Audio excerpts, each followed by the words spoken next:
HighLevel Harris is the best affiliate on the planet now. So today I'm going to show you how we're going to add a little widget on our websites that can translate everything into different languages, okay? Let's get right to it. Alright, I'll put the link of this website in the description.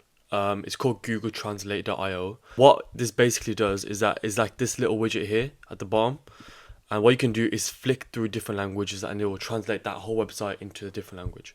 So you can mess around with it. You can have different looks of it. So if you want to have a globe, update it and it'll look like this. And it could be like that. But honestly, I think the float, this one, and I think the globe are the best ones out of all of them. Because that looks pretty cool.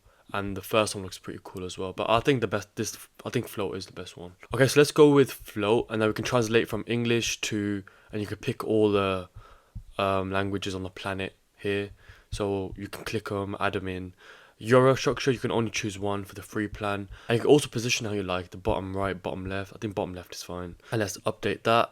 And now this is how it's gonna look essentially. Okay, now we've got the code. We need to go and copy this code. Go into HighLevel.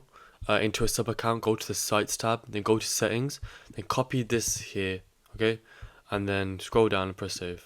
Now let's preview this. Okay, so here's my website, and if you join my affiliate program, you get my website, my snapshots for free. First one-on-one mentoring, all expenses here, but now on my website you can see this thing here where you can translate, let's say into French. Now everything is in French, okay, it's pretty cool. And yeah, it sounds a bit crazy, but you can even you can chuck this into websites and make it look way more professional. Okay, so that's how we're gonna translate any GoHighLevel website into different languages. Subscribe and like the video, helps me out. If you're gonna start HighLevel, it makes no sense to sign up to HighLevel without an affiliate because you got one-on-one training and it costs the exact same. So yeah, thank you.